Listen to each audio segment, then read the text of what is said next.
ओम श्रीं नमः. श्री स्वामी समर्थ.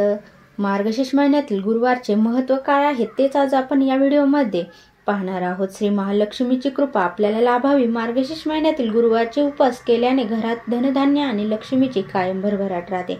जे कोणी मार्गशीर्ष महिन्यातील महालक्ष्मीचे व्रत श्रद्धेने आणि मनोभावाने करतात त्यांना श्री महालक्ष्मी प्रसन्न होऊन त्यांच्यावर तिची कृपा होते.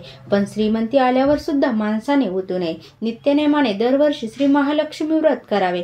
देवीचे मनन चिंतन करावे म्हणजे देवी सदैव आपल्या पाठीशी उभी राहील. मार्गशीर्ष महिन्यात प्रत्येक गुरुवारी हे व्रत करण्याचे विशेष महत्त्व आहे. मार्गशीर्ष महिन्यात देवी महालक्ष्मी आणि भगवान विष्णूंची पूजा करणं खूप शुभ मानलं जातं. या महिन्यात प्रत्येक गुरुवारी उपवास केला जातो. ऐश्वर्य आणि समृद्धीची देवी महालक्ष्मीची पूजा केली जाते. व्रताचं पालन केल्यास भक्तांना लक्ष्मी देवीची कृपा होऊन ऐश्वर्य, यश आणि समृद्धी प्राप्त होते.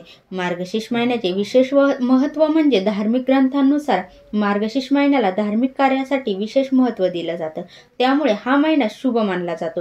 या महिन्यापासून सत्ययुग सुरू झाल्याचं सांगितलं जातं. त्यामुळे या महिन्यात उपवास आणि पूजेसारखे शुभ कार्य करणे अधिक फलदायी ठरतात.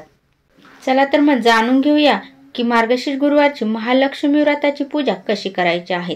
तर सर्वात अगोदर आपण सकाळी गुरुवारच्या दिवशी उठल्यानंतर प्रथम आपली सर्व कामे उरकून आंघोळ करून स्वच्छ कपडे घालावे. श्री गणेश आणि माता लक्ष्मीचे ध्यान करून व्रत व उपासनेचा संकल्प करावा. पाटावर स्वच्छ लाल किंवा पिवळे कापड पसरवून त्यावर लक्ष्मीची मूर्ती किंवा फोटो स्थापित करावा. कलशात पाणी भरून त्यात सुपारी, दुर्वा, अक्षदा आणि नाणे टाका. कलशावर विड्याची किंवा आंब्याची पाने ठेवून त्यावर नारळ ठेवा. त्यानंतर पाटावर थोडेसे तांदळाचे स्वास्तिक काढून त्यावरती कलश ठेवा.